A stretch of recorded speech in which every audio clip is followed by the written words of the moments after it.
You are listening to Missed Apex Podcast. We live F1.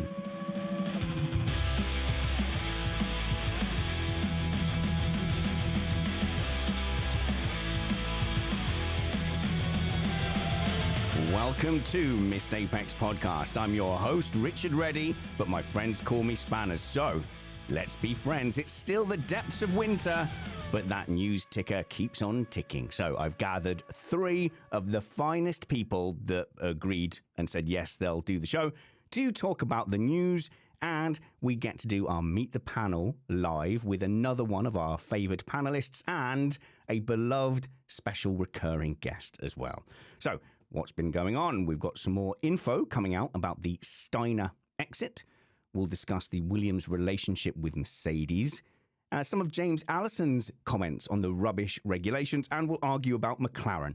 Are they contenders or pretenders? And what do we think about the Red Bull sim driver's ominous prediction that it will be a boring season next season? We are an independent podcast produced in the podcasting shed with the kind permission of our better halves. We aim to bring you a race review before your Monday morning commute. We might be wrong, but we're first.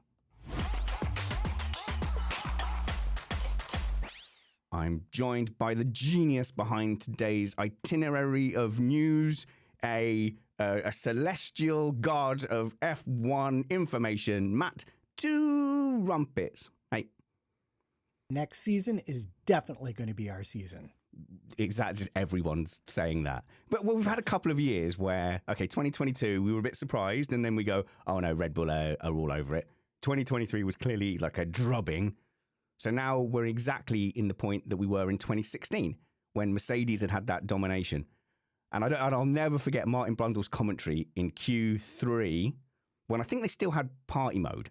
So it had kind of looked like some of the teams had pace, and then they got to Q3 and Mercedes were, boom, they were miles ahead. And like Brundle was like, oh no, it's happened again. And you could just see all the hope of the F1 world disappear, that it was yet another Mercedes season. Yeah, well, it should be interesting to argue about who's going to be closer to Red Bull because there's always because just the structural factors argue. It should be closer this year. Not every team is starting over from scratch. There are 2 that aren't. I'll take that. One of them is Red Bull. Yeah, I'll take that hope. I'll take that hope. And always bringing us hope with flowing locks and a front wing that's constantly bendy. It's sim racing sensation, Scott Tuffey. Hello, Scott. Hey, Spanners. First time on in the news. Hope everyone had a good one. And yes, hopefully we have a more competitive F1 season in 2024 than we've seen the last 2 years in this regulation set. Yeah, I'm happy to keep on hoping, but someone here who is most likely going to just ruin it for everybody. It's ex-Red Bull Derek. It is Dan Drury, a.k.a. Internet Sensation, Enginemode11. Hello, Dan. Hello, mate. Pleasure to be here, even though you're saying I'm going to ruin things and crush everyone's hopes and dreams. Listen, that's what you normally do. Red Bull domination is happening. Just get used to it now. Fine. Let's dig into, though, the big dirty news. Big dirty news.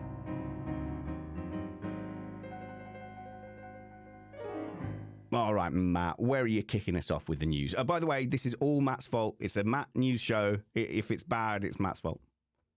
You see, you say that, but like there's barely a mention of tires in the whole thing. No, I felt like it might be appropriate to just catch everybody up with our opinions on the Haas thing, because we haven't had a chance really to weigh in on the show yet, although you did have esteemed journalist Joe Sayward on to talk about some of the more factual bits of it. Yeah, so Joe gave us a kind of an immediate reaction to the ground. Obviously, he's spoken to Gunther Steiner. And then we had a kind of a lack of information for a couple of days before Gunther Steiner then appeared at the Autosport show. And then the picture was a lot clearer. It kind of looks like he's been sacked, effectively, as in his contract not renewed. He was certainly coming out sounding a bit disappointed. Gene Haas had made comments that it was embarrassing. He was embarrassed by their position. So it painted less of a picture of they'd had a conversation, one of them flipped the table over and walked out. And now we have a clearer picture that he was informed between Christmas and New Year, by the way, the drunkest point of the year, unable to process any information. He got told, oh, no, we're not renewing your contract. Yeah, and it's interesting. Some of the reporting around it that I've seen is I think this really comes down to that one factor that's always the most important factor in Formula One once you get outside the talent, and that's money. It seems that Steiner was trying to make the case that Gene needed to spend more, and Gene was not, well, willing to do that. Well, there we go, Scott. We've not had your take on it so far this winter, but I know you're not particularly a Gunther Steiner fan. No. I think he's very much lived off of his personality and character that has become so popular out of Drive to Survive since he's come to Haas. I think overall, if you actually look into the depths of it, he's not a very good team leader and a team principal. And of course, the whole situation is a lot more nuanced than it just being Gunther's fault. But I think a large proportion of the blame has to sit with him. And look, he had a very good relationship with Gene by the looks of it, but that's now gone down the pan as soon as money becomes a talking point. But I think it's long overdue. I think it is long overdue with them. And the new, forgive me, I don't know his name off by heart, but the former head of their engineering, who has been there since the start, he's now taking over. So yeah, they needed some fresh new blood and a new outset, a way of taking the team forward and operating. So speaking of, character over substance, Dan, we'll get your opinion. Wow. No, I meant beard over substance. No, that is a magnificent beard. It's worth tuning into the YouTube alone just to check out Dan's amazing mane. But yeah, so make sure there's no dinner in it. So one of the things that has sort of came out as well is that Gunther Steiner, this is according to Helmut Marko, which is why I'm going to you, because Helmut Marko... Yeah, he's 100% trustworthy. 100%. Okay, good. Well, he said then, and it must be true, that Gunther Steiner was trying to leverage his DTS, Drive to Survive, Netflix popularity to get shares in Haas. So he was kind of living off that, and that might have been a conflict point between him and Gene Haas. Yeah, I will translate what Marco said into normal talk, because I have some experience with having to deal with that. So I think what he's trying to suggest is that he was trying to capitalize with his Netflix money and buy into the team. I don't think it was necessarily you should give me some shares because of my popularity. I think it was more of a monetary transaction of, hey, look at all this money I've made from being a personality on Netflix. Let me buy into the team. And Gene Haas was like, oh, right. Yeah, I'm with you. Like, no, I don't want anything to do with money in this team. That just seems to be a word I'm allergic to with this team. Well, you can see why, Matt. And this is the sympathy I have for Gene Haas, because what are we expecting him to do? Sell the family silver, ride up to the cost cap and beyond, have luxury facilities? Because, we always talk about the garagistas, if you like. I mean, Gene Haas is about as close as we've got in Formula One at the moment. Are we expecting him to, kill the kid's inheritance to give Gunther Steiner a few more pennies? Well, I don't even know if it goes to that. I think I understand where Dan is coming from, but you've got to understand that the original business proposal here, the model that they took to Ferrari and that they brought to Formula One and were moderately successful with for several seasons till the regulations got away from them, that was Steiner's baby. And I think he was wanting a piece of the team and essentially to protect that. And the problem for him is the one thing he didn't have to go with that idea was money. And the person he knew who did was Gene Haas. Gene Haas, who is not famous for sharing, to put it mildly, and not willing to make the changes I think Haas really do need to make if they want to move up the ladder. And there are other teams that are making those changes even as we speak. And we're going to talk about them later, I hope.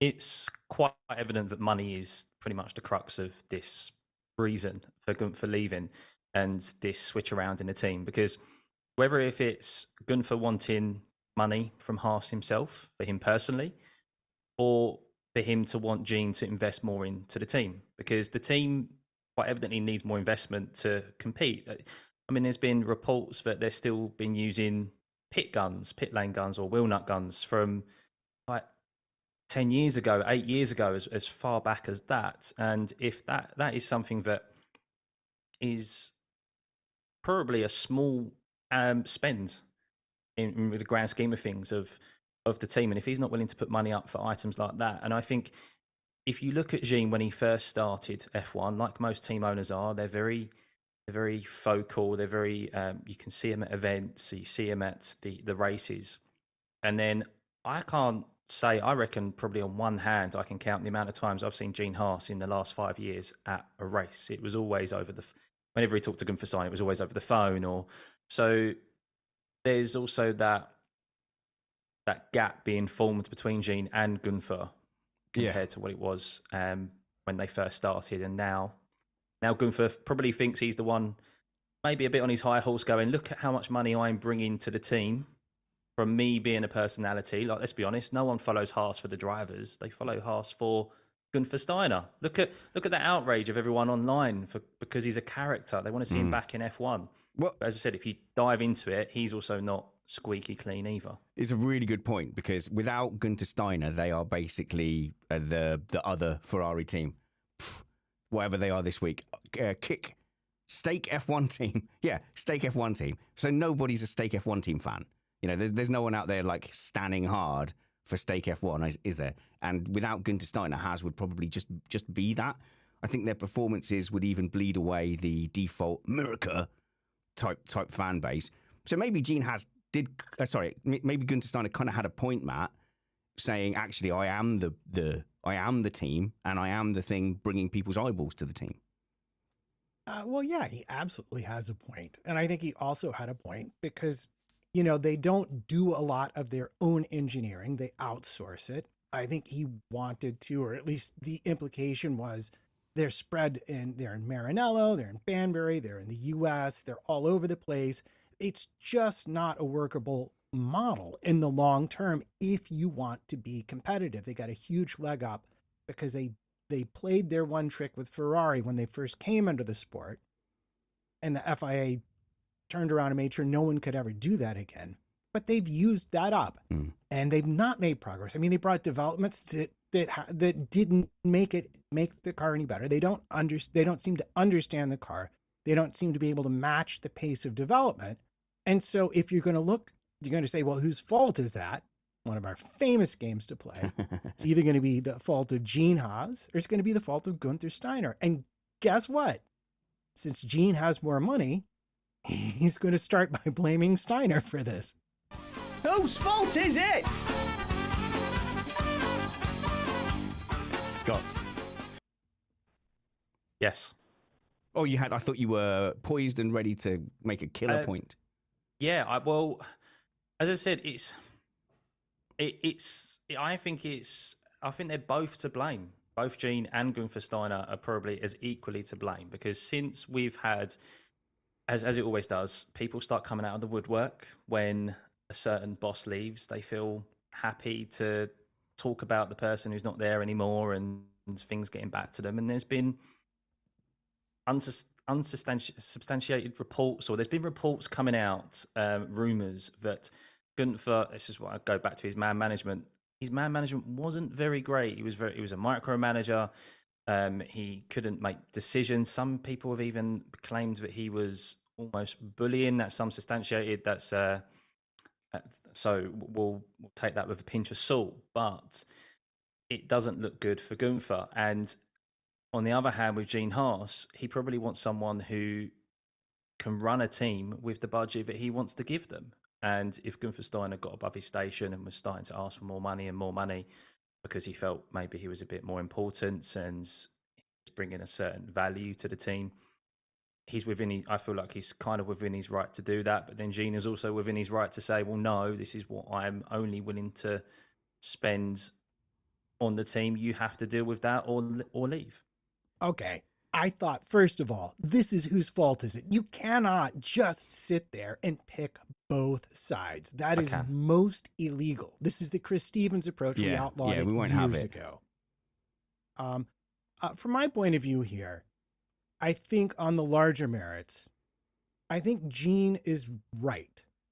Steiner's been there a long time. The team has stagnated. I don't think it's necessarily all his fault. And I don't think just getting rid of Steiner and promoting Komatsu will solve the larger structural problems they have. But it is clearly time for a change. And if you look around at what the other teams are doing, you've got Stella, you've got no one but engineers running things. Now, I know Steiner started off life as an engineer, but it's clear that he's better on the business personality side. And if things had been more, I don't know, amicable, he would have been kicked upstairs to like team CEO or something like that. And they would have gotten on with it. Fail upwards. Like that's the sort of the corporate thing. Well, just put him where he's, put him out of the way of the engineering and put him in a lane where he's useful and more successful to the team. Firstly, right, he seems like a nice, personable guy, and he's really popular, and there's been this outpouring of support for him since he now it looks like he's been let go.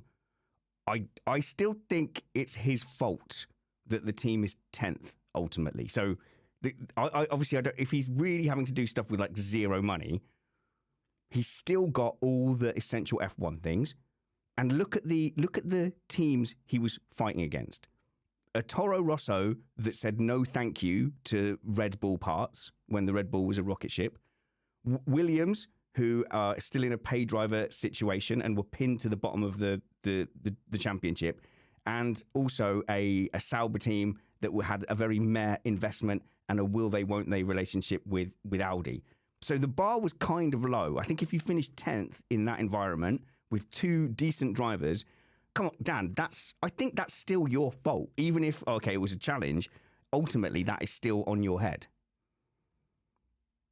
Listen, I'm glad you've invited me to be on the Voice of Reason. Okay. So I'm going to tell you now, this is all Gene Haas's fault, and it all comes down to the one comment he made after all this, where he said, "We haven't achieved as much as we should with the resources available."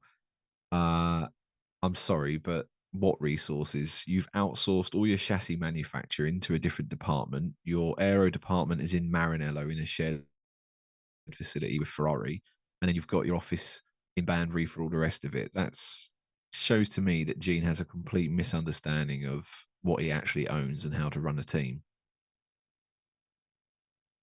And on that bombshell, let's move on. All right, Matt Trumpets at MattPT55. Where are you taking us next on this magnificent F1 journey? Well, we've just had the holidays. Lots of people have gotten gifts.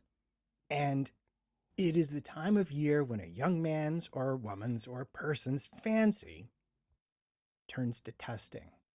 So I thought it might be interesting to look at the teams that would be kings, the teams that might actually be able to dethrone Red Bull, the contenders, in another universe. Okay, so we'll get to the, are Red Bull going to be supremely dominant? I guess another time, or is it worth starting off with Jake Dennis's comments just to put this into some perspective? So Jake Dennis is the Red Bull. What is he, Dan? He's the sim driver. Sim and development driver. All right. How much influence do we think sim and development driver? Are they doing real legwork? Yeah. It's legitimate. It's not just a sort of let's make you feel like you're a part of the team. Yeah, okay. Have this imaginary job title, like I did with me. Okay. Right. No. Jake actually has a bona fide job. Right. Okay. So when he says that it's going to be a boring season next season, they think they found some more time. And he said that for Mercedes and Ferrari to catch up, they're going to have to find a second lap. Was his comment? It's going to be a super boring season next season, Verstappen dominance. Firstly, that's not a very PR friendly quote.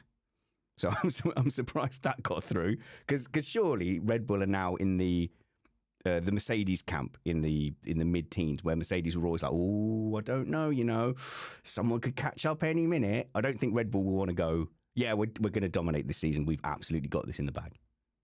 Don't come crying to me after the first 4 races that Red Bull are dominating. Jake tried to warn you all. Right, okay. Giving you advanced warning now to go find a different series to watch, all right? No, domination is a part of F1, Matt. But okay, so if let's assume Jake Dennis is right, and he says that the other teams to catch up have got to find a second. So that means he's basically saying, right, Red Bull, they think over winter they found, another half a second? So that means there's a second for the teams to catch up. Yeah, well, I mean, the interesting thing is, what was he assuming the deficit of the teams last season was? Half a second back to the, on average? 2/10, 3/10, half a second. By the end of the season, it was not a half a second. Certainly on a good day for McLaren or Ferrari, which is a separate issue for both teams to kind of sort out. So I think you'd normally assume you'd find 3 to 5 tenths across a winter break. That's not unreasonable. But the interesting thing here to me, and this is Dan might be able to speak to this a little bit with some authority if he's not going to be busy making jokes, is that Red Bull have made noises, could be a bluff, that they were starting to run out of low-hanging fruit with their concept. And that in order to find bigger chunks of time, they were going to have to make some larger structural changes. Now, that's ominous if they're 100% correct about those changes and they correlate well to the track. But the bigger the change you make, the bigger the risk you take that if that correlation isn't perfect, at the start of the season, you wind up with a car that you can't backtrack with. So if things do go wrong, you're stuck trying to make your less than perfect car better, rather than, say, bringing a development that doesn't work and you still got the basic room there to make your adjustments in a concept you already understand well. So part of it's going to be like, what kind of a change is Red Bull really making here? Is this entirely evolutionary? Are they making small changes they understand well? Or are they going to roll the dice to try and continue this domination and make bigger changes where they think they can then grab more time from? Yeah, I'd be really surprised if we saw anything that revolutionary on the Red Bull, because in regards to the low-hanging fruit, I interpret that as, yeah, we didn't have enough wind tunnel resources because we had a little penalty we were dealing with. So we only risked it on what we'd gain the most, right? So now they've got that time back and it's all been reset. They can spend that refining and just getting those little milliseconds of time here and there, whereas before they had to be a bit more savvy with that ATR testing cap. So, mate, I wouldn't be surprised if we see the car look almost identical to the last year's one for the first few rounds. Yeah, but are we at that point of diminishing returns though, Matt? So, like, I've got the feeling that they will have to do something different, and I'm sure Horner made some comments to that effect that, like, no, we're going to have to do something, different to then have a base to move forward in this regulation set. I'd be surprised if they just came out with basically the same basic concept and go, yeah, that's going to do us for 2024 and 2025, and we'll just like hope that Mercedes and Ferrari haven't done something revolutionary that they can keep building on.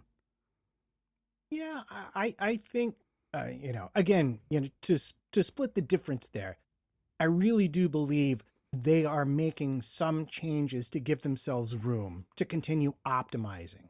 I think they've sort of gone not as far as they can, but they've reached the point where it's going to be much more resource intensive to continue finding the tenths and the half tenths that they need to dominate another season. And the only way to cope with that is to make larger changes, which does increase your risk some, but I think Dan is right. I think if they make larger changes, they're not going to be quote unquote big larger changes, like say Mercedes bringing side pods halfway through the season, or what McLaren brought halfway through the season. I think they're going to be marginal changes that they think will open things up enough for them to just stay ahead. But I don't see the same level of time dominance, even if they do wind up winning a lot of races. just because we're into the third year of the regulation set, and the evidence is beginning to suggest that the teams that have, well, blown it up until now have developed a good enough understanding that that large margin they enjoyed is going to start going away. I think Red Bull will make changes. They have to, as you said. That they're not a team. If you look at how they perform on the track, they're always very aggressive with their pit stops, with their strategy. They're not afraid to think outside the box as well. Obviously, not as far outside the box as Mercedes with their no side pods, but they won't sit on their laurels. I don't think Christian Horner and Adrian Newey and the young engineering team that they have there are going to sit there and think this is going to do us for the next couple of years. They'll be looking to improve that car.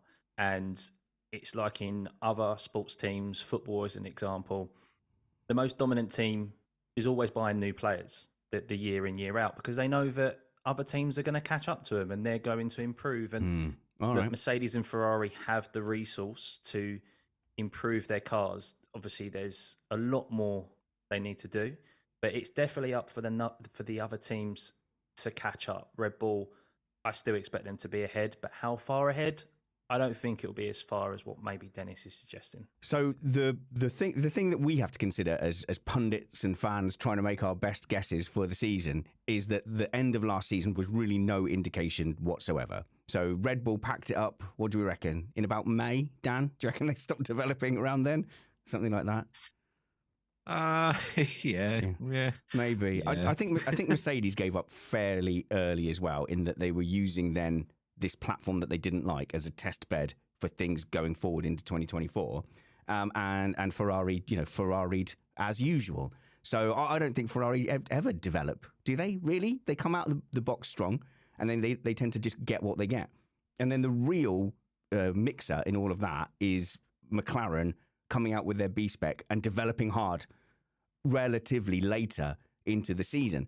So we really don't have a clear picture of where everyone is. If you want to hope for the good of the sport that there's some competitiveness there, really the hope is, okay, Mercedes doubled down on a bad concept, so they're going to fire out of the blocks with this brand new thing, and they will revert to the mean. Because if you look at modern Mercedes, the average finishing position is like 1.2 in the championship. So reverting to the mean after this disaster would be going back up and being competitive. You'd then hope that McLaren's development in season carries over to next season, and you'll hope that Ferrari come up with a masterstroke under the stewardship of Vasseur. But then crucially as well, you have to hope that Red Bull have gone in a slightly different direction and maybe will stutter a little bit.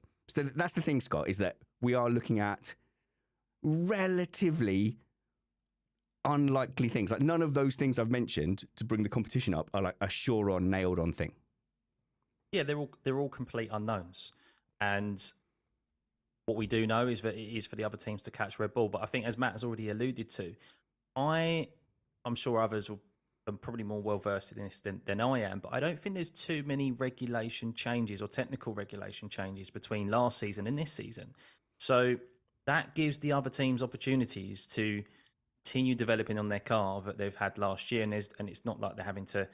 A certain area of the car has to start from scratch again because of a technical regulation. As you said, everything has kind of a cause and effect. You change one part of the car, it affects something down the front of the car, it affects something down the back end of the car. So I'm always an optimist. I like to think we're going to get a closer championship. I still expect Red Bull to be far out there. Max, obviously a man in form, but if someone puts a little bit of pressure on Red Bull, we saw it with Mercedes. So they had it easy for a good few years. As soon as that dominating team gets a bit of pressure put on them, that's when you start to see the real races and the championship come to a fight.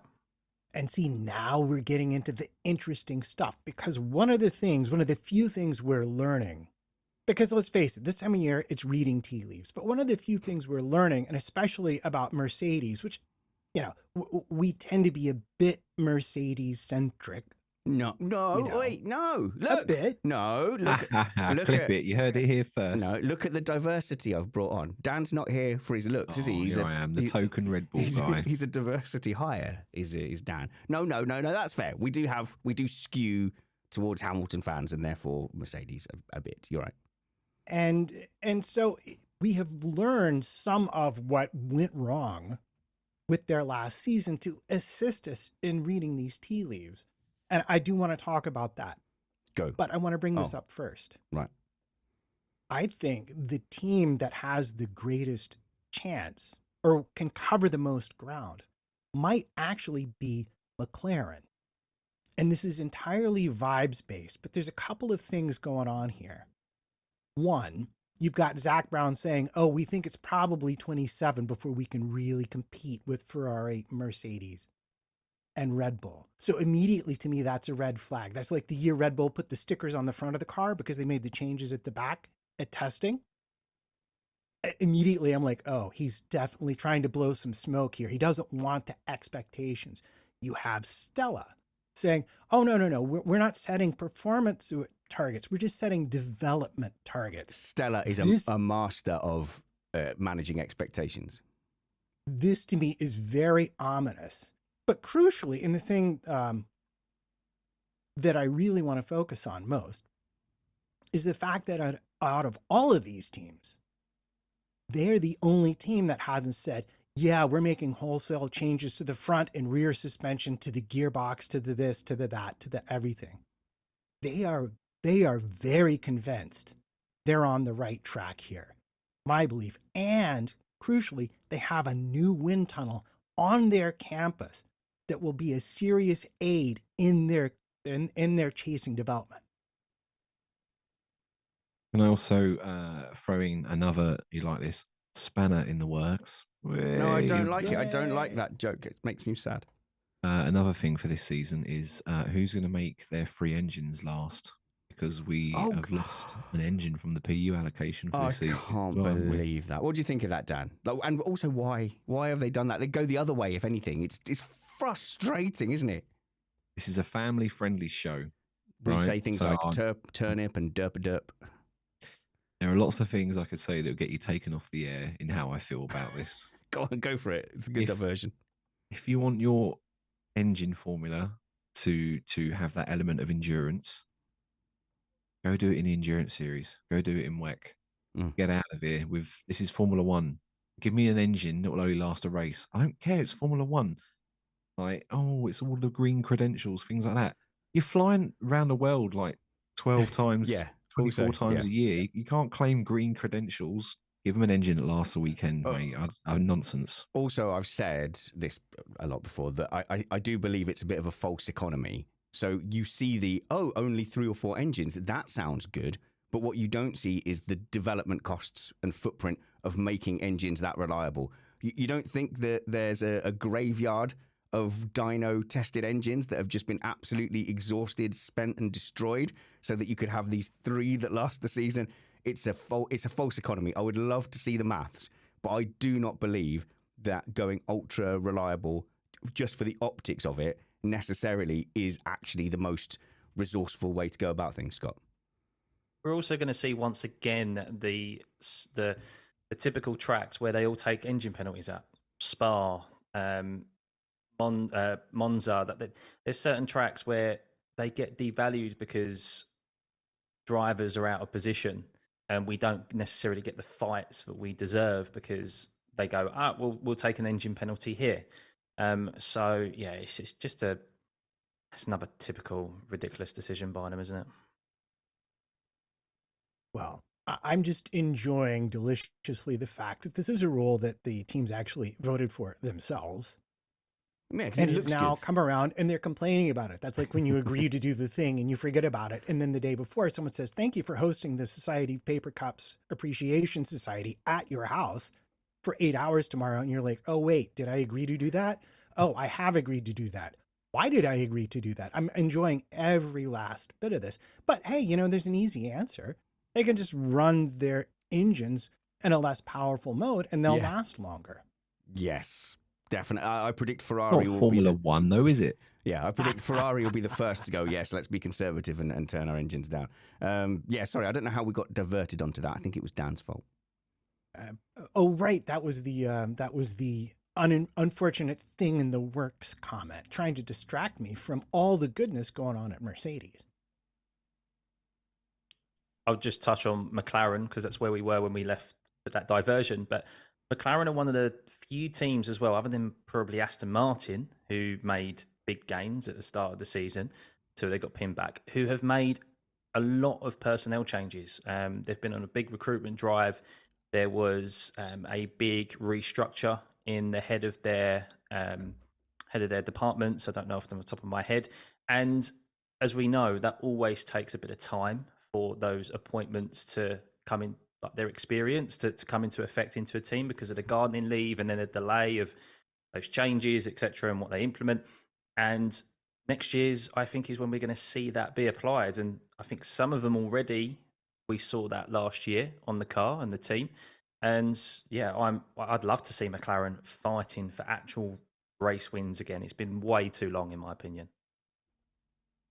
That's optimistic, isn't it? I think that's... I'm an optimistic guy, Spanners. Okay, I'm hoping there's a close championship next year as well. I'm trying to give people hope. Okay, so look, out of who have we said are the ones that could challenge? So we're saying Mercedes, Ferrari, with McLaren. I think they're the underdogs here. I think they're the overlooked contenders. Okay, so I'll set my stall out. Where did they finish in the championship this year? Fourth in the end. They beat Aston, I think. Yeah, they did beat Aston. And I would say, yes, obviously they made a leap up the grid, but they did cash in on developing while other teams were not developing. I really think people are getting a little bit carried away. I would look to the form the season before and say, right, where did they finish the season before? And now we're talking about them winning races and potentially challenging Red Bull. If they did that, here you go again. This is the same with my Aston Martin predictions at the beginning of last season. If they did that, that would be one of the most incredible performance leaps of a team this century in Formula One. So let's be really sure what we're talking about here. You're talking about McLaren, a McLaren who had just about really managed to establish themselves in the midfield, then got a regulation set completely wrong and tumbled right to the back of the field, and then came back a bit, towards the end of the season. We're saying that McLaren could potentially challenge the most dominant car in F1 history. Big, big shout. Bring it. Because I'll tell you, this story goes back to 2022 in the French Grand Prix when Brown realized these changes needed to be made. So you're talking about a plan that's already spent 18 months being executed. And when they were able to, unfortunately, not be ready for the start of the season, basically in half a season, they had 9 podiums and were often the second fastest team. They're not changing anything. They have a long-term plan. And clearly with the new wind tunnel, they have money and they have resource.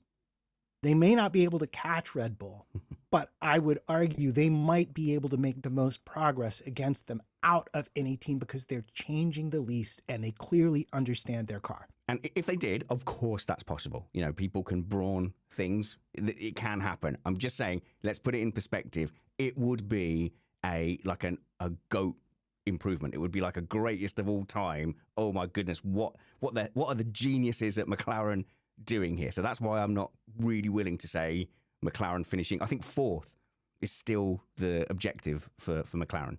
Dan. Spanners, you know me. I know you. I know you. You know I like an outrageous seasonal bet. Oh, no. We had 2022 where I shaved my beard off. Yeah. Because I said Mercedes weren't going to win a race. Please don't do that. Please don't do that again. Please, Dan, please don't do that again. Last year, I said if Ferrari win the championship, I'll drive to Maranello in a Fiat Panda. That didn't happen. It's pretty safe, that one. Yeah, go on. I'm going to, for you, because I know you like a TikTok, you can put this out there. For 2024, my outrageous seasonal bet, McLaren win a race before Mercedes. We need to define the terms and the wager, but that's what I'm going for. That's okay. That's a more reasonable thing because they could come out of the blocks and Mercedes could stutter with their new concept. So in order to kind of define that bet, you have to go, well, how well do we think Mercedes are going to do out of the block? So I guess that's a good natural progression while Dan thinks about what he'll do if he's wrong.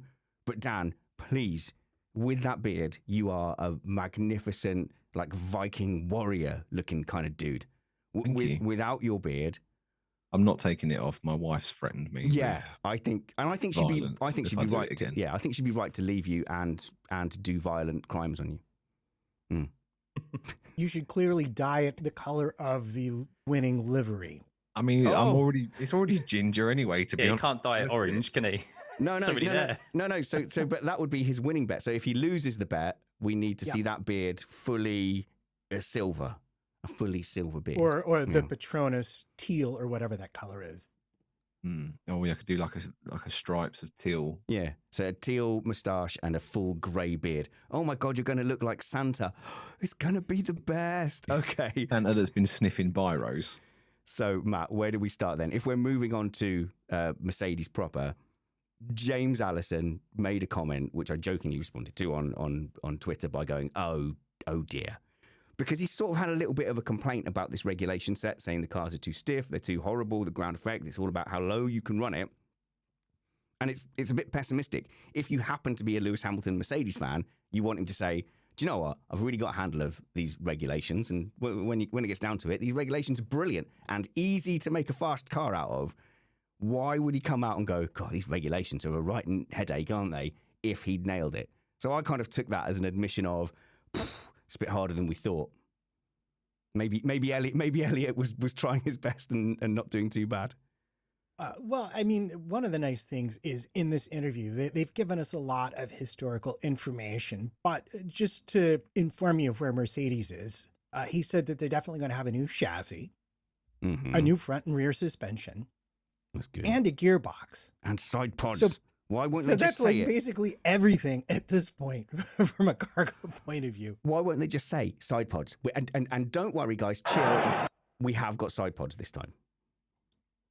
Oh, no, he talked about the side pods. He said the side pods made them slower. No, don't. Oh, I don't want to hear that. Scott, are you filled with optimism from Allison's comments? I'm not. No, I feel like Mercedes, what we've seen in the past 2 years, like Lewis does, we've seen them be too honest, which on one hand we appreciate because we're like, not very often do we get honesty from F1 teams. There's too much PR nonsense and kind of trying to read between the lines. But I don't know. I think this is a pattern of what we've seen over the last few years where they've been very much wearing their heart on their sleeve. And I would be worried. Yeah, I would be worried hearing those comments because why would he come out and say those? But there's just, I don't know. I think it's just a pattern of what we've seen from Toto, from Lewis, from George, just in general. When it's like, look, just keep it. Even if you are struggling, just keep it quiet. Just say, yeah, it's going good. This is what's new. Like, yeah, I don't know. Now that is a good point, Matt. Which is that they don't tend to play games. They don't tend to sandbag. You know, if they're saying it's going a bit rough here, that's fair. That's true. Yeah, well, the thing that he talked about that I think is accurate, and the reason if I'm a Mercedes fan, I'm going to be happier about this season than last season, even though they did a remarkable job with the Frankencar that they had, is that essentially Allison said that one of the biggest keys to their season, one of the things they got most wrong, was that after putting the car in a place where it had to be run it was bouncy, they had to put it super high, and they essentially didn't correctly estimate the change in floor edge height. They went super conservative, decided to keep the car up really high, and very rapidly realized they'd made a wrong choice, but were unable to fix it because of where they had put the fixed points of the car. They couldn't access that extra downforce, that extra platform stability that they are absolutely planning to this season. So I think there's a lot of scope for Mercedes improvement. But the thing that sticks to me relative to the McLaren is how much they are changing. And the more you change and the bigger the changes, the more likely it is you're going to have to do some work to sort things out. Yeah, that doesn't sound very optimistic, does it? But it can't very likely be worse. So like Matt's saying there, they did detail like where they got it wrong, and they got it so wrong. And I would love to know the conversation in 2022 towards the end of that when they're thinking of 23, and Mike Elliott's going, no, couple of tweaks. Tell you what I'll do. Best I can do, quarter pod. That's the best I can do, yeah. And he really, going into testing, Mike Elliott was being, really optimistic, even as it was going wrong, and Wolff was becoming more and more animated. That they clearly had that fork in the road and decided, like, no, double down. I know I got this. Toto, I got this. So it feels like it went so badly wrong that even their kind of baseline, just their baseline second try, McLaren style, will be enough. And here's the thing: McLaren saw that it was going wrong and went, no, this is terrible. We need to change it. They didn't sink cost. So Mercedes doubled down, sunk cost, chased a bad concept. But you still have to feel that even if it's just a baseline, it's going to be better than what they've had the last 2 years. And let's face it, they achieved rather a lot with a terrible car anyway. So they don't have to be perfect to be good. So if I'm a Mercedes fan, I'm with you on that. It's going to be better this season. Yeah, the next highest finisher after the Red Bull drivers was still Lewis Hamilton. Scott. Yeah, and the thing is that we're talking about Mercedes in a way that they're 8-time Constructors' World Champions. Like, we are talking about them, that their improvement, and of course what they'll be looking for, is to take it to Red Bull and beat them in a championship again.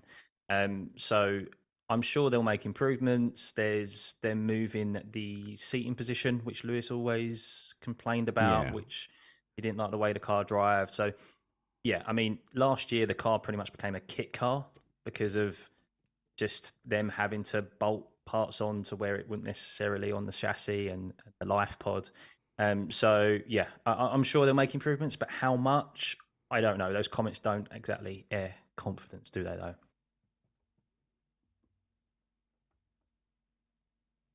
Yeah, well, I think just to follow up on that, that was actually one of the areas that Allison talked about, the whole seating position thing. And he thinks it was symptomatic of a larger problem, that the car itself was fundamentally unstable on turn-in. And that was feedback he said they got from both drivers, just that Lewis couched it in terms of his seating position. And that for him, the bigger issue was the rear instability on turn-in.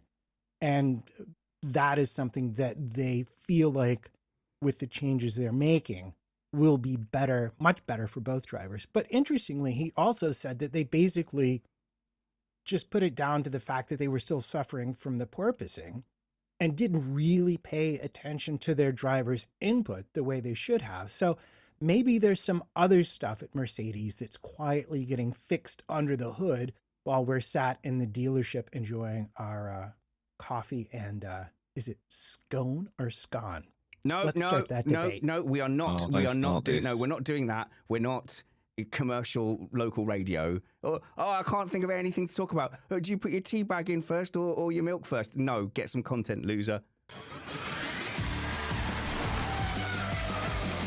I'm sorry, that really does. That grinds my gears whenever I'm driving along and I hear a radio presenter resorting to, is it scone or scone? Is it teabag in first? Those, and they always go, let's settle this once and for all. No, he'll just be doing it again next week. So we haven't covered Ferrari as a potential title contender in any great depth. Are Ferrari going to be a title contender? No. All right, so onto the Williams relationship with Mercedes. No, fine. Look, Matt, I just think they find a way, don't they? Ferrari, it doesn't matter what they do, they'll find a way. Well, you know, I was literally going to say, well, since they've admitted they're changing 95% of their car, the answer is no.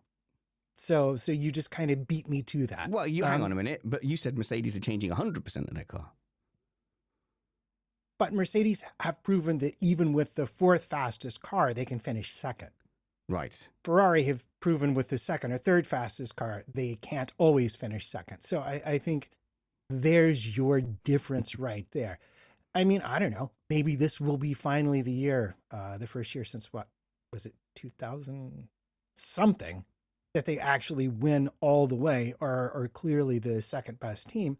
But again, big changes, big risks. And Ferrari has demonstrated that if they don't get it absolutely right, they are not the best at optimizing what they wind up with. And let's be honest, Charles Leclerc, I do like him, but he's going to bin it at least 3 times this year, isn't he? And he's done that every single year. At some point, he's binned the car. by overdriving it. Oh, we're going to get emails. But do you realize how much? It's facts. It's facts. You look at his last 3-4 years. How many crashes and how many times has he crashed? So on his own volition. So yeah, there's a big battle online. Like you think that the Hamilton Verstappen kind of rivalry on, say, Twitter is big. There's a huge argument between Leclerc fans and Sainz fans. Like it's massive and it's bitter to the point it's like I'm not touching that with a barge pole. I'd rather express every political opinion on here all in one go than pick a side in some of those Twitter debates, Dan. But like they are super passionate, and as soon as you like mention one driver being unlucky or being favoured, there's a swarm of the other fans come in. Yeah, listen, nobody here rates Ferrari. I'll do it. Tifosi, for you, I will carry that torch for you. This year is your year, I promise.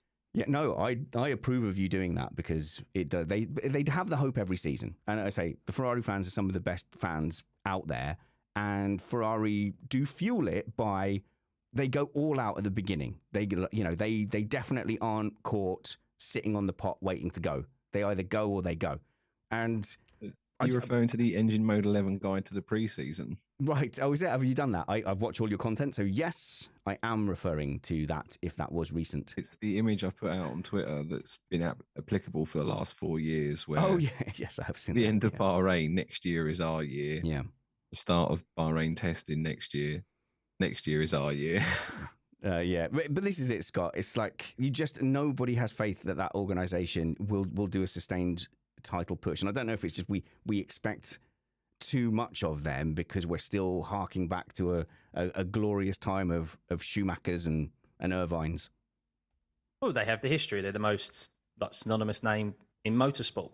So yeah, we hold that high bar for them. But I mean, I will say positive wise, they have made improvements since Fred Vasseur came in last season. I think there were some good strategy decisions. Their pit stops were a lot quicker. They were a lot more smoother compared to the previous year when they were absolutely horrendous. So is this Fred's second full year? So I think this is now proof in the pudding whether Fred's appointment is going to actually have had some positivity to the team. We've seen those instant changes which he can make have positivity. However, there's still some probably personnel changes. As I've said, the engineers of the drivers don't ever fill me with confidence. But of course, the drivers need the car. And while it's been quick over a single lap and the drivers can show what they can do, and of course, Singapore was that outlier where Red Bull dropped the ball with their setup, they still need to create a car that can go a full Grand Prix distance. And at the moment, they can't do that. I wonder how much the beginning of 2022, though, has given people more hope than necessary. Because really, if you look back at 2022, how many failures and DNFs did Verstappen have early in that season? Like it was quite a lot. 2 in 3, I think. 2 in 3. Yeah, and Perez had some issues as well. But if Red Bull had been operationally had their stuff together at the beginning of 2022, I mean, it would have been a much clearer drubbing, a 2023 style drubbing, really. So when's the last time Ferrari challenged? Well, 2017, 2018. And in the end, that proved to be not quite perhaps as legitimate as a challenge as it looked, and then disappeared 2019. 2007, came out of nowhere really with a really disorganized McLaren ahead of them throwing things away. But I don't really see where any optimism for Ferrari really comes from, apart from they've got a new team boss. They're going to roll the dice again. They just need to be left alone, personally, by the corporate guys. I mean, look at what their endurance team did. Brand new car, first season, won Le Mans. Okay, there's the BOP, etc. But I mean, their car won. Their brand new GT3 won the 24-hour of Nordschleife. So as a team in other motorsport, they can do it because they're left to their own devices. Whereas when it comes to Formula One, of course, that's where the name is synonymous with. That's where all the headlines are. I don't know. We've spoken about it on the podcast before. Matt has. There's obviously there's too much input probably from higher ups, and so we'll see if Fred seems a bit more of a steely guy, a bit more hard faced. Probably can say no to these higher ups. He's been around He's been in leadership a lot longer than Bonotto was, who was a bit too soft. So I don't know. As I said, I'm forever the optimist, and I want there to be competition. And if Ferrari is fighting for a world championship, whoever it is, whether it be Sainz or Leclerc, I'm all for that. Dan. Wonderful point in regards to the LMP victory, or LMH, whatever it's called now. However, I do have to point out that had a Ferrari badge on it, but that team was run by AF Corsa, which is a completely different entity, which may explain why it won. Fair enough. Yeah, that probably explains it.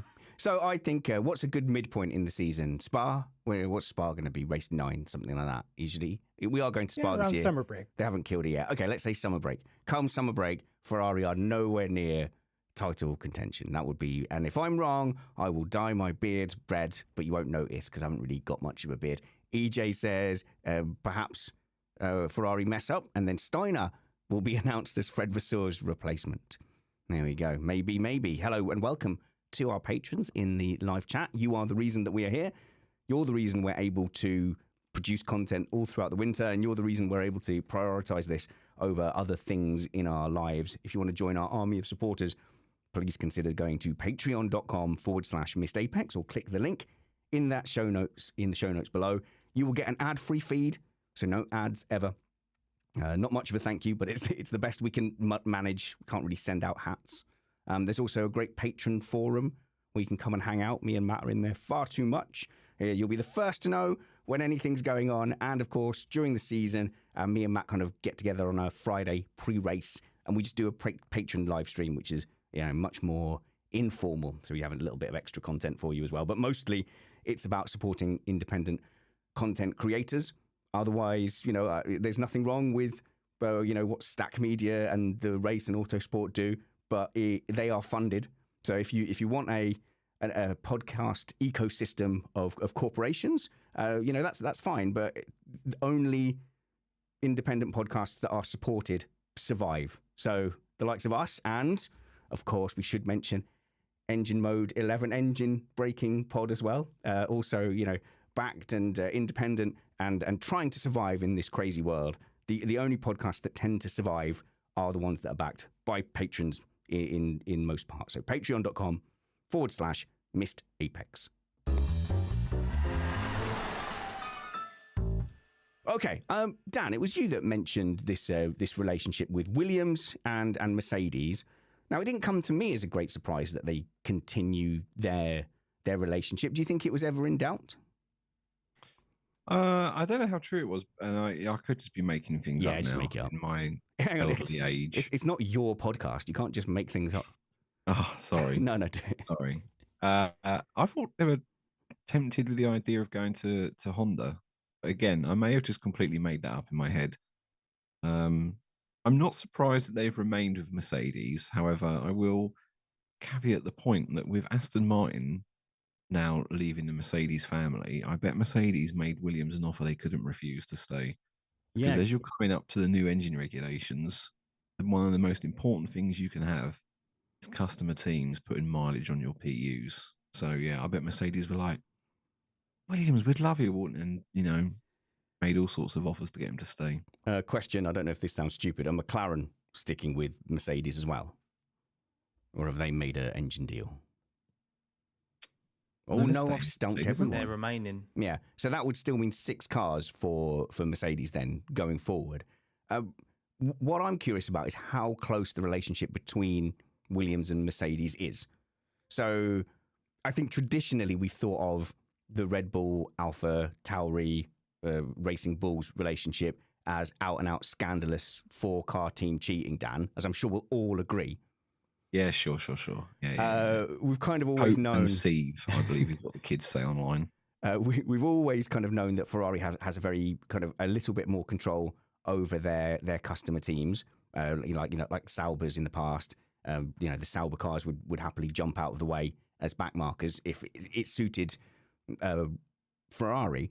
But Mercedes have kind of got away with it a little bit, those kind of accusations. And I think back to Toto Wolff marching down the pit lane at Monaco to make sure Esteban Ocon got out of the way in his Force India or Racing Point to make sure he wasn't in the way of Lewis Hamilton.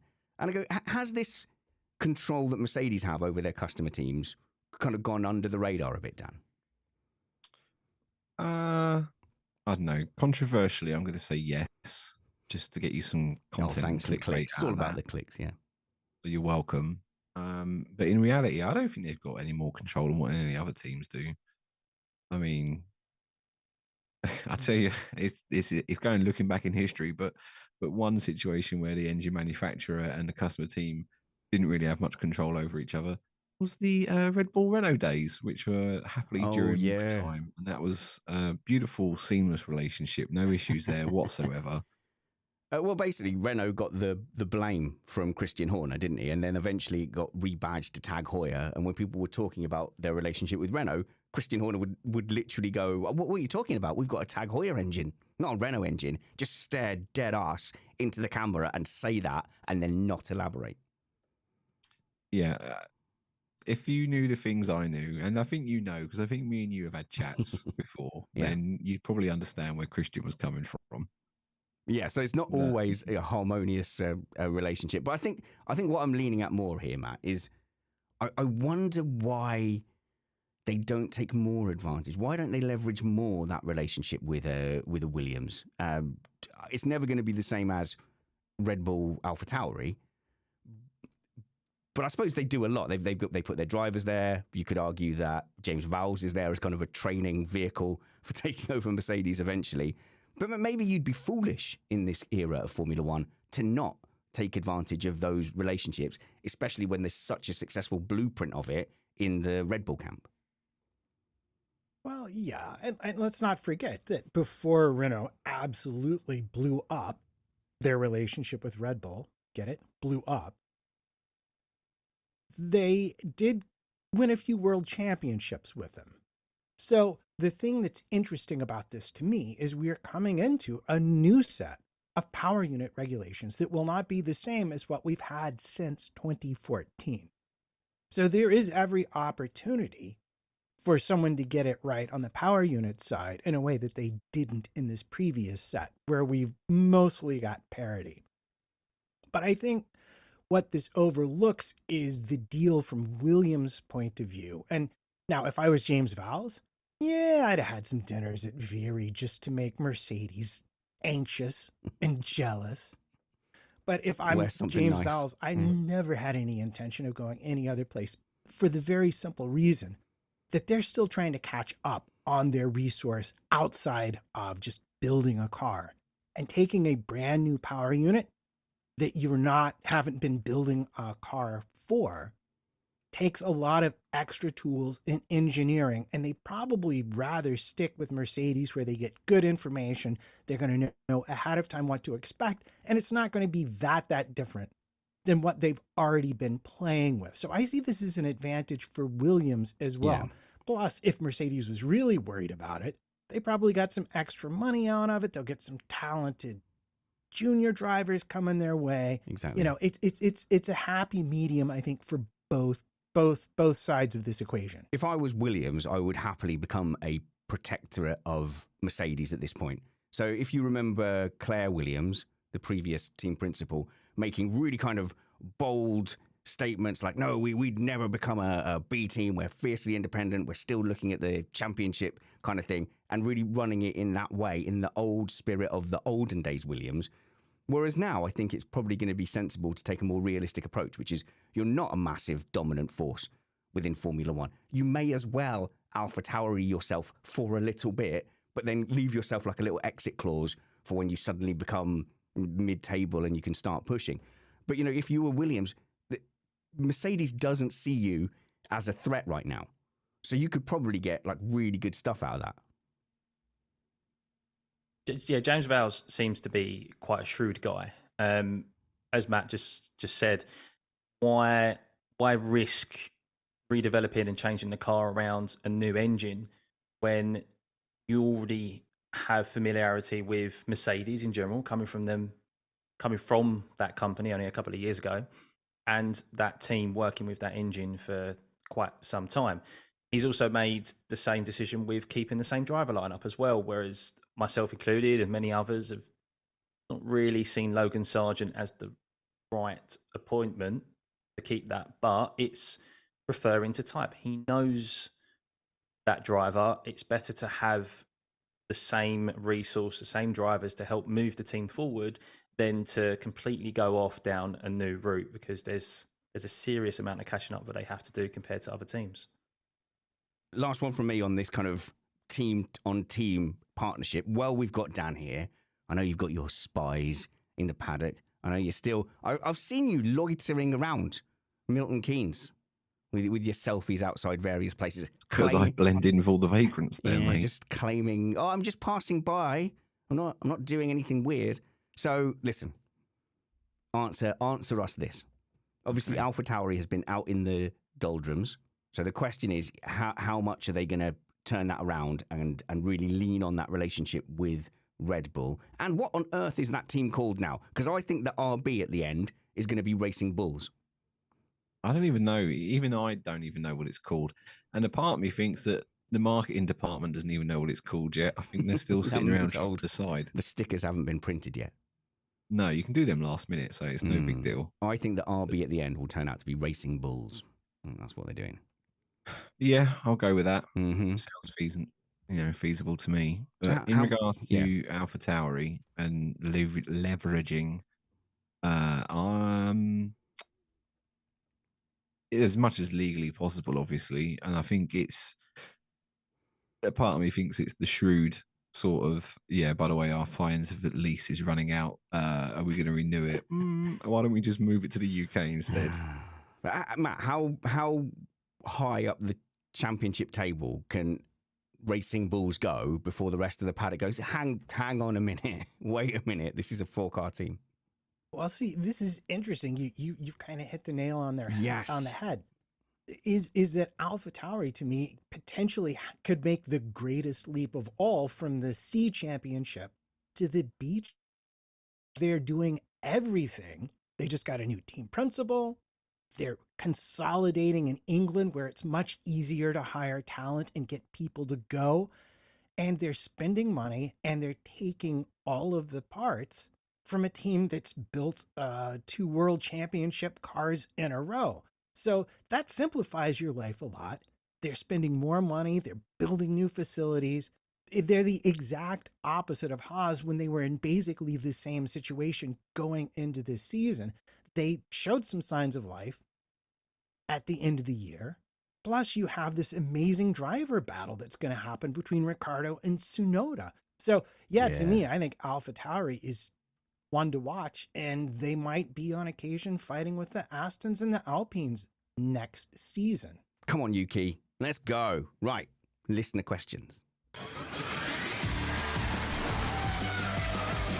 Oh, I can't help but go back to Dan there. Little thumbs up. Are you a Yuki fan too? Because we are few and far between. Listen, I love a little sweary guy. I think he's brilliant. That's why we're friends. Yeah. Okay, You've heard the story about when I first met Yuki, haven't you? No, tell me. When he was in the canteen at Milton Keynes, when he visited to use the simulator once, and he was standing in front of me in the queue in the canteen. And I turned around to the person standing next to me. I was like, who brought their kid to work? Why is this child here? And he was like, no, that's Yuki Tsunoda. He's like our F2 driver or whatever. And I was like, oh, is he not a big Viking gorilla like you, Dan? Do we all have to be huge Frankish man bears, do we, Daniel? No, I'm just jealous. I'm on the wrong side of 100 kilos, mate. That's all it is. Yeah, you got to sort that out for Missed Apex karting. Oh, I have Missed Apex things to plug quickly. So, firstly, Dan is in. Dan Jury is in. He's going to be part of our iRacing Season 10. We are going to be running on Fridays. I think the first one is February the 9th. And then we do it sort of once a month. It's 3 evenings. Scott races in there. Scott, we can bully you into racing this, can't we? Yeah, Scott's in there. We're going to do an F4 race, followed by an F3, and then a Super Formula race on the same track. It's on iRacing software. If you're interested in that, we've got a £25 sub for the whole season for 6 events, including lots of practices and stuff. And we're all on Discord, and it's a lovely time. Email racecontrol at missedapex.net for more information, or just DM me. The other thing is, very excited to announce that we are 2 episodes in to our Formula E podcast. So we have Missed Apex Formula E, imaginative title, and we've just covered and we just had our first race review for the Mexico City E-Prix that was on Saturday as well. So we've got a team there headed up by Christina Lee Mace and Chris Stevens, and Matt Trumpets was there, and Brad was on the first race review as well. It was very well and handsomely produced by me. So we've got that, and we've got the Moto GP podcast as well, relaunching back into and firing into 2024 after a great start at the end of last season. So stay tuned for all the Missed Apex stuff. It's becoming a bit of a network, this. Okay, Matt, listener questions. There's a tyre one in there. I see you've sneaked one in. Well, I mean, I wasn't going to ignore it. That just seemed rude. Okay, why don't we let you have the tyre one first? Mike Irwin says, are there any changes to the tyres this year? Indeed, they're going to be using round tires again this year in Formula One. Now, the main thing is they've officially dropped the C0 tire that I believe never got used last season. Right. But most of the tire development was for the non-blanket regulations that then also got postponed. Thank goodness. So essentially the tires are the same. Remember, there were updates brought in halfway through the season to cope with the downforce that was that the teams were bringing sooner than Pirelli or the FIA expected. But there is the exciting, they're going one step softer at Australia this year based on last season's data. So perhaps we'll see a little bit more interest in the tire strategy department when we get to Melbourne. All right, so no changes then, which is bad. Basically, because they needed to go softer. Well, I'm right. They needed to go softer. Yeah? Panel? Well, I don't know about overall compounds, but they need to make bolder choices with the compounds when it comes to because they were quite conservative. So I think the one-stop races have really typically been the ones that are kind of dull. And you go, well, whenever there's been any kind of variety in either weather, tire strategy, a little bit of extra tire wear, the races have come alive. It's almost been a 1-for-1 ratio of one stop equals a bit dull, and not one stop and dry. It equals, an interesting race. So hopefully they've just looked at that and gone, Pirelli, you just need to be a little bit braver. And here's a good question, Matt. Is it Pirelli that chooses the tyre allocation for each race? Yeah, I believe they do choose the compounds based on previous season's data plus their testing data. And that's going to be chosen primarily. And this is the thing with the limited testing. This is where you do run into trouble. They're going to choose tires primarily that won't explode halfway through a race unexpectedly. And with the amount of energy that gets put into the tires with modern cars is tremendous. I don't want to make light of the engineering required to keep the tires from exploding to speeds and energies in modern Formula One. They're going to err on the side of caution, and that's where we do get caught out some. So Pirelli sort of make a decision and then Red Bull ratify that. Sorry, the FIA ratify that. Whoa. Dan, the FIA is now nearly entirely Red Bull employees, isn't it? The whole, it's a stitch up, Dan. Wait until you find out who runs FIA, mate, and all that, and Formula One. It'll blow your mind. Is it John Tott? It used to be, didn't it? Yeah, I'm just going to keep saying names. You can't drop something like that and then not give us a hint. What are you driving at, Dan? Stefano Domenicali, isn't he? He owns F1 now, or runs F1, and he's an ex-Ferrari guy. Yeah, but he runs the commercial side, isn't it? Well, John Tott then used to run the FIA, and he was an ex-Ferrari guy. Listen, the paddock, FIA, F1, it's all just one big circle of incest, mate. Everyone's been everywhere. Oh, look, the ex-Red Bull guys dampening down the influence of Red Bull at the FIA. Kel Surprise, Daniel. Yeah, just checking my bank account. My Swiss bank account's got a deposit. That ding sound in the background is saying, "Thank you, Mr. Drury. We appreciate your support." We've got a good question here from Mike Hatfield. He says, "What similarities and differences do you see between the careers of Vettel and Verstappen at Red Bull?" I think this is a deeply interesting question. As someone who I rate Max Verstappen like very, very highly, like ultimate on the echelons of Formula One. And I don't really, I've never rated Vettel at all. Obviously he's much better than me and my nan at driving. But I always felt like that little period of Red Bull just flattered him just a little bit. It was a perfect storm. and he didn't look the same since afterwards. So I think there's enough evidence already to say that the Verstappen's career is much better than Sebastian Vettel's career. But you do get a lot of pushback by that because he turned into Papa Vettel by the end of his career, and he was farming bees. Everyone loves a beekeeper, you know, and once he got to beekeeping age, everyone loved him. But I cannot imagine Verstappen leaving Red Bull even after this season and then going and getting, you know, beaten 4 or 5 times by teammates and failing to make an impression or making paid drivers look good. Am I miles off the mark, Scott?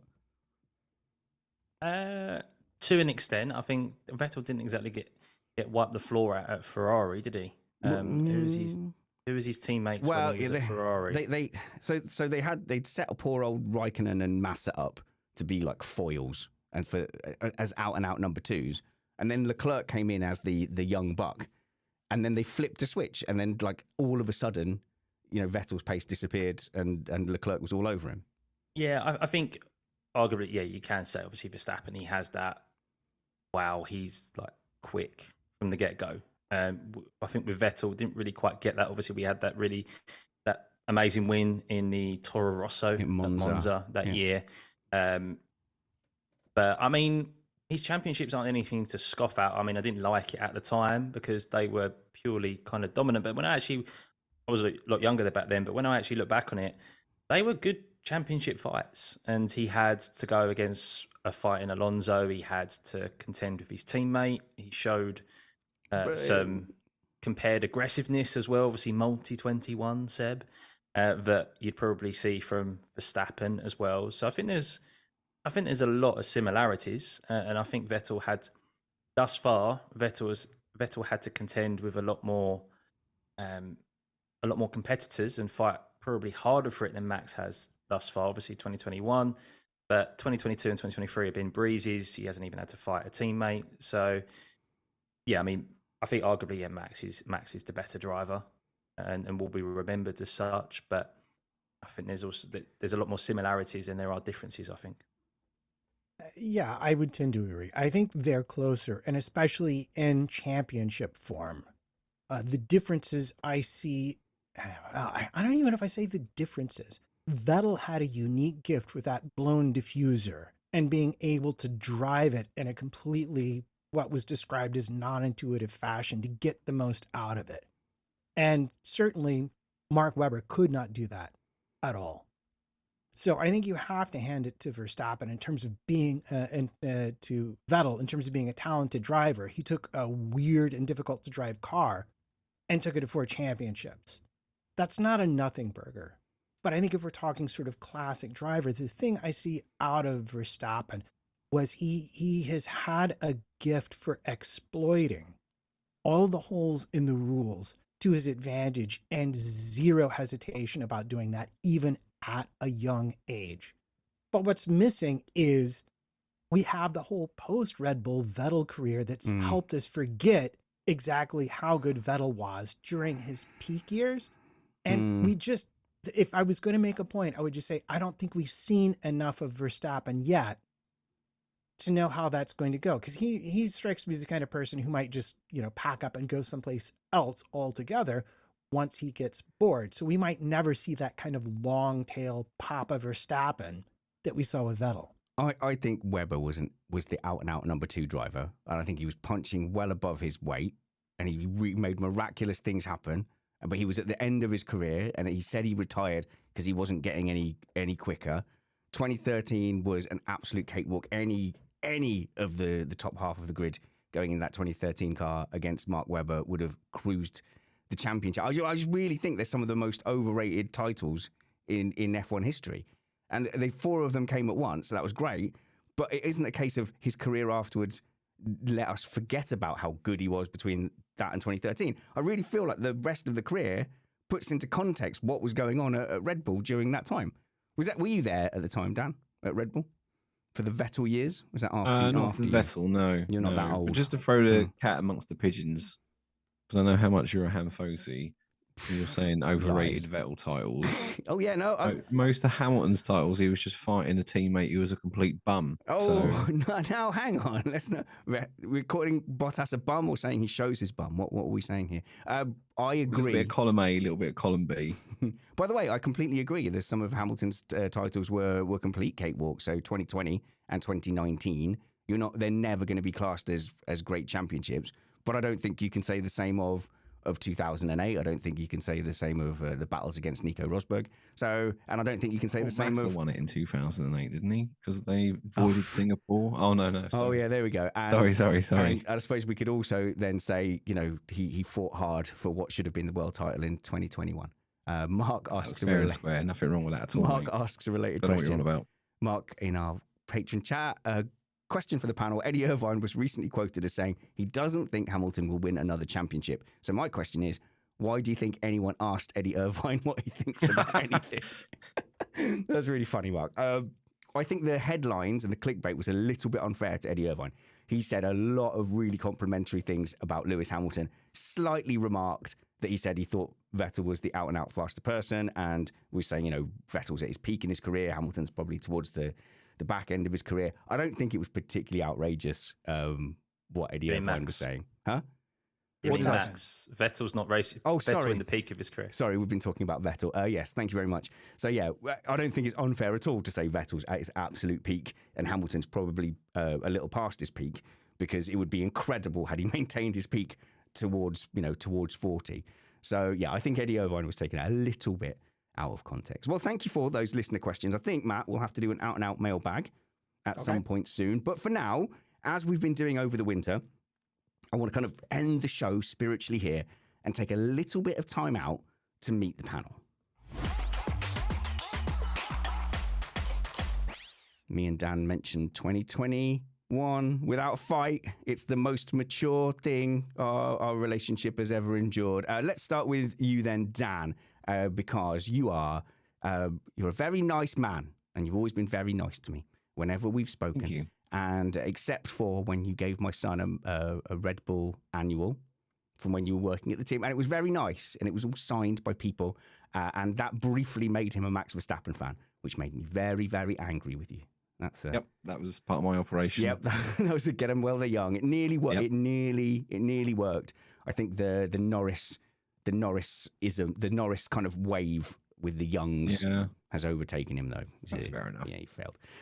But what's really interesting with you, Dan, is that post working for Red Bull, as what I would describe as a Derek, you've become a great content creator on the Engine Breaking podcast, and you've become something of a sensation in the F1 Twitter community with over 100,000 followers. And I would say, as I was saying pre-stream, if anyone's going to have 100,000 followers, I'm glad it's someone who is nice and generally not divisive. But what a journey that's been for you on social media. Yeah, look, let's not beat around the bush. I used to be very toxic, right? Okay. I've grown as a person, and as such, my following has grown with me. So, yeah, I used to be very, very devout Red Bull fanboy. Right, obviously never paying my wages. Why wouldn't I be? Oh, and that's changed now, has it? Not necessarily, but I'm more relaxed. I'm not so upset if someone else wins a race now. Like in the past. That's barely been tested lately, but okay. I'm still angry about Esteban Ocon absolutely lucking into a win. Yeah, you're trying to draw me into this conversation, but sure, I'll bite. I mean, to the extent that the faster cars took themselves out, yes. To the extent he led 58 laps and Vettel couldn't pass him, and an Aston that was slightly overfueled, well then, no, I think from that point of view, he kind of earned it. But what about when Ocon wiped out Verstappen cruelly at Interlagos? That was my therapist that says we're not allowed to talk about this. That was really funny. That was so funny because didn't they have the little pushing match after that? Was that 2019 as well? Yeah, that was they had a long-standing beef, and that just sort of made it worse. I was working in the ops room for that race, and I can tell you now we had to replace a monitor. Oh no!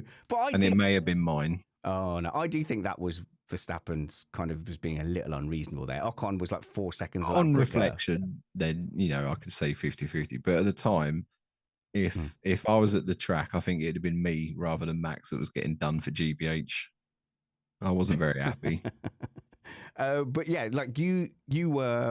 And now, is there a divide in the racing teams? Because you're not an aerodynamicist. You're working on the infrastructure, a race side, and a lot of the communications, systems that the teams use. I'm wondering, in the cafeteria, is there a divide between, say, the car-focused people and the logistics and infrastructure people? There's 3 cliques in an F1 team, right? You've got the race team, so the guys that are out that go to every single race. They operate on their own special little island. Right. There's media and marketing. They operate on their own special little interesting. island, and then there's everyone else. Oh, I see. So is it like if you try and go and sit with the aerodynamicists, are they like, you can't sit with us? You're not even wearing pink. No, they don't mind that. But if, media and marketing, you'd never get a chance to sit with them because they're always getting wined and dined. And, if you want that true VIP lifestyle, you think you associate with an F1 team, get into the media and marketing side, mate, because they just rock up late. They go early. I like that. I like that. With the management, I suppose, that's all part and parcel of the management. It was Matthew Carter would say to us, yeah, the team would get there on Wednesday. I'd tip up at some point Friday. Yeah, exactly. They'd media and marketing come in, take a few photos, film a few GoPros, and then have a go at people like me of why can't we upload this 400 gigabyte of 4K video in an hour sort of thing. And that's your fault. So why then, when leaving the F1 team, obviously you could walk away from F1, your trade is almost universal. You can work in a number of industries. What made you decide just to spout rubbish online instead? It was my coping mechanism. Were you sad to leave? Do you miss it? I have moments where I miss it. Like, so winter testing, when that rolls around, I always think, I could have been out there. But then there's like events like Japan and Australia where it's like a 20-hour flight or whatever, and I'm just like, yeah, don't miss that. No, I'm good, especially with a young family as well. Yeah. No, I left. I promised my wife we'd win a championship and then I'd leave. Michael Massey saw fit to make that happen. Yeah, that's so cool. I was like, yeah, cheers, pal, we'll take that. I don't care how we won it. A win's a win. So then my son was born. I was like, yeah, okay, I'm done.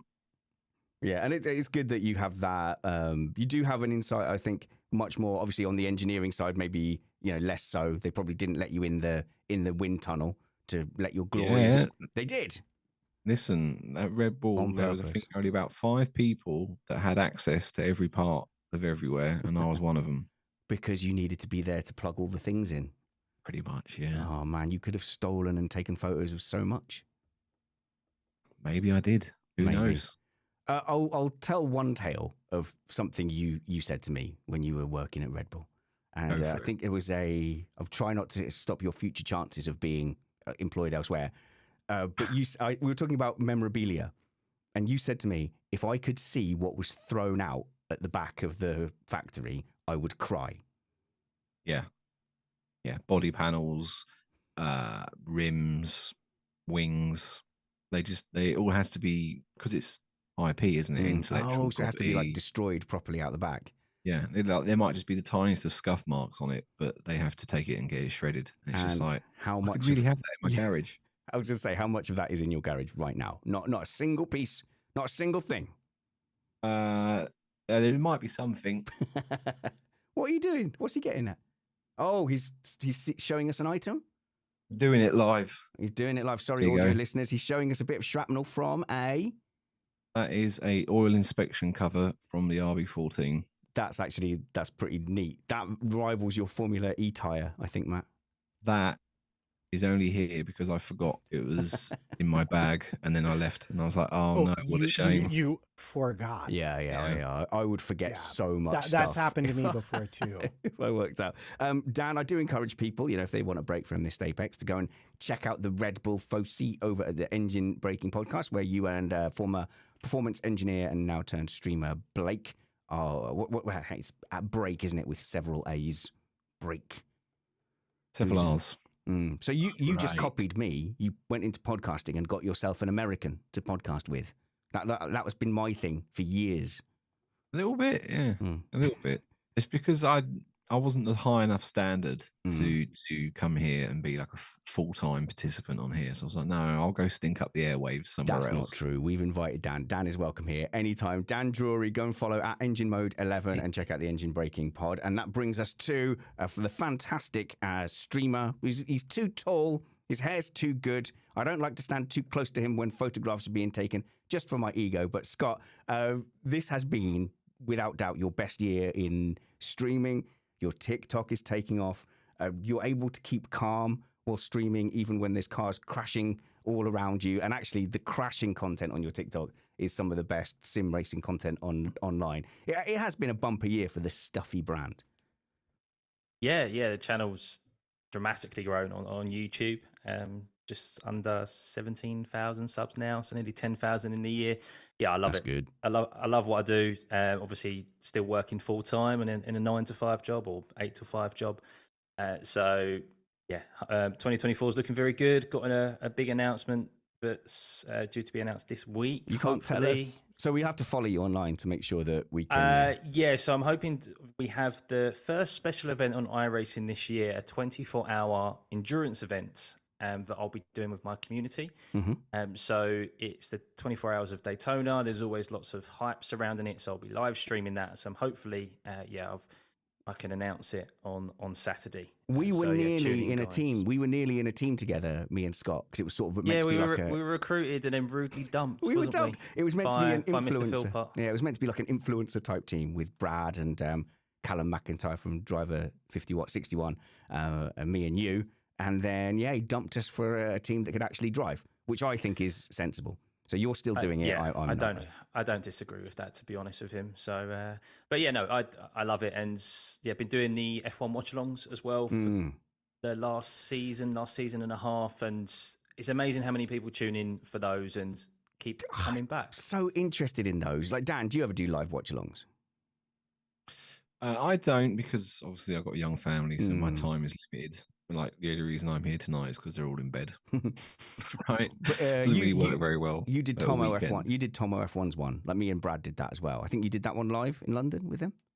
Yes, me and you have both been and done that, and coincidentally, they've now shut down. Yeah, so I was the last one. And then I think they decided after what me and Brad were on, no, let's not do it. It is difficult though, Scott, to do it. I mean, do you have the commentary as well on there, or do you just go, oh no? I do it. There's people that do it in different formats. I particularly do it as a visual aid. So I do you can see the timings and the intervals, and you can also see a track map. And then I'm providing my alternative commentary. I use Sky Sports off screen because of copyright reasons, as kind of supporting information and to be able to see replays of overtakes and like the start, etc. And yeah, I do it as kind of a back and forth, providing alternative commentary, my own opinions on items, and the chat gets involved as well. So we have that back and forth with like-minded F1 fans while the race is on. Yeah, and I think me and Matt we've definitely thought about doing it, but I think it's such a specific skill. Like you're not a screamer, Scott, are you? You're not like and there it goes. So it's definitely an alternative. Yeah, I try not to be. I'm not really like that. I've got my own unique kind of commentary style. I think that I've just kind of fell into. It's kind of just started out that way. But I really enjoy it, and I'm looking forward to doing it again this season. I try and do as many sessions as I can. The practice sessions I can't do because I'm working, but I try and do qualifying and the race. And combined with the sim racing contents, and hopefully, as I said, some in real life contents this year. It'll be another good year for the channel and a step closer to becoming full time, I guess. I must admit, like when I was thinking about doing live watch alongs, I pretty much I saw yours and just went, I don't think I can do that. So it was, and that's meant to be a compliment to you.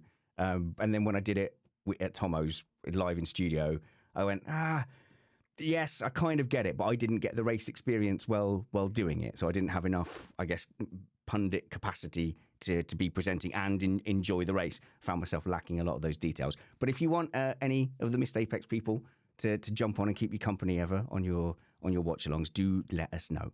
But you're talking about you can't do the practices because you've got a day job. And I actually hate thinking about the Missed Apex panel as real people with jobs. I'm like, no, the shed is the important thing. You don't have jobs. I get jealous. But you've got a proper grown-up smart people job. You are I want to get it right. You're in construction as a chartered surveyor. Yeah, quantitative surveyor. Yeah, I'm not chartered. That's a qualification. Oh, is it? Like a higher qualification. Oh, sorry. I'm a quantity surveyor. For those of you out there, I basically count bricks. That can't be the make job. Sure. It's a simple term. I make sure construction projects are profitable. I look after the money. I look after the contracts, and that sounds important. Make sure the right people get paid, and people don't overcharge us for their work. Oh wow! So who would hire you typically? Someone who's if I want to make a building, and then they go, okay, here's how we'll do it. I send Scott in to make sure they're doing it right and not ripping me off. Yes, I would be part of a team that helps put a budget together for you and go out and get tender packages, prices basically from tradesmen, subcontractors. But I work for I'm not on my own. I work for a big company that builds developments and stuff. So okay, and not to be unkind, but that sounds boring. Can you get joy from brick counting? I have said to myself, because I've done various careers. At 32, I've previously been a pro golfer, a coach, which I really enjoyed, but wasn't as lucrative as what I'm in now. No. Because I wasn't the level of Rory McIlroy or Tiger Woods, for those listening, unfortunately. No, golf pro doesn't mean you're out there in competitions necessarily. It means you're employed by a club to teach people like me to not have a 80 yard there's all different types of professionals you can be in golf. It's not like football where you're just a kind of a player. But yeah, it's looking at Excel spreadsheets most of the day, and it's not something that I'd like to do for the rest of my life. So I do this on the side, and I do spend a lot of time in it, the content creation. And yeah, as I said, hopefully one day that is a career. But while I am working full time, I know that will probably take time. So as long as I see continued growth, which we're getting, then that's all I can ask for. I can see Scott being, up there with the broadbents at some point. The content's good enough. You've got the personality to do it. Make sure you click the show notes below and follow Stuffey. The only thing he's really got wrong is his user names. So it's Scott Tuffey. So it's Stuffey, which I like. Was that? But you've added an extra Y on the end. So basically, it started out. My name is Scott Tuffey. It's my first Scott. Initial and last name. It rolls off the tongue. However, some person out there already had that username. I don't know how, with that exact spelling. So I had to add an extra Y on the end, unfortunately. Yep, and it kind of works a little bit, but yeah, go. It looks good. It looks good. We'll put the links in. Make sure you follow Scott, because you'll be able to say that you knew him as it was all kicking off. Last thing with you, Scott, and it might involve the panel here, is: are you still handy at golf? How good are you? I am still handy at golf. All right. So and I can still give lessons if you want. Yay. That's the next thing I was going to ask. So, like, I treat Chris Catman Turner, who's a vet, but actually is like the manager of like a bunch of like centers and stuff. But we use him as our emergency vet. So we're like, Chris, Loki's got like a little scratch on his ear. What do we do? That just happens. Can I go back to bed now? I'm like, okay, 1 a.m. And of course, you heard the story of the bird story of Chris Stevens on the Meet the Panel. If not, go back to the Corner Names episode and listen to the Meet the Panel section that we had after that. It was an absolute gem. So if we did a Missed Apex golf day with me, with Matt, with Matthew Summerfield, you'd rinse us, Scott? Well, I'd rinse you off levels, yes, but I'd give you some shots, Spanners. Okay, thank you. I'm not that play with mean. handicaps. What's your handicap? What's your handicap? And don't tell me Spanners, because that's not funny. Hey, Scratch, I'll play off probably. Oh wow! And Summers is playing off what? I've played with scratch golfers before. They are very good. What do you play off, Matt? Oh, I'd probably play off like a 18. All right. Ish. I don't know. That's all right. I don't keep it anymore. I don't play enough to really keep a handicap anymore, unfortunately. If I get double digits, I'm clothes off, doing laps around the 18th hole and then downing shots in celebration. That's my sort of broad level. But I say, but I can hack around. I'll make it round. You'll just spend a lot of time waiting for me to find my ball. And go on. Just make sure the golf cart's topped up with beers, and we'll be fine. That's the one. I guarantee by the back nine, every time I lose a ball, you'll just throw me one and go, for God's sake, just hit that one. Dan, you in for some golf? I think I'd do more damage to myself than anything. So yeah, why not? Yeah, you're a unit. You could swing a stick. I used to. I hold. Here we go. We're completely off topic now. But that's apparently fine. I'm right-handed, but apparently I hold my club like a left-handed. Left below right. Low. Apparently I do it the wrong way around. Yeah, that sounds awful. Maybe no, there was a pro who played that way. Oh, there you go. Like I'm reaching deep into my golf knowledge, but there's a reason why you're not hitting the golf ball, Dan. I've got a new plan. New plan. I hit it. It just goes wildly off to like a 90-degree slice. We're seeing the same content, aren't we, Spanners? So I'll do a separate mini golf tournament, and you can come to that one. Anyway, thank you very much, guys. Go and follow Dan and Stuffey, two of the nicest individuals, and then two of my favourites of the panel. I can say that because the others aren't here. But go and follow them on their social medias by clicking the show notes below. Follow Matt, of course, at MattPT55. Follow me, for goodness sake. I'm the best one, at SpannersReady, and follow me on my Instagram, do my iRacing thing, and consider supporting us at patreon.com/missedapex. I hope you're finding the Meet the Panel add-ons useful and fun as well. If you want to skip them. We'll never be offended. Join us next Sunday. Until then, work hard, be kind, and have fun. This is Missed Apex Podcast, a neutral podcast that's the best one, and no one can say any different because I've pulled their faders down.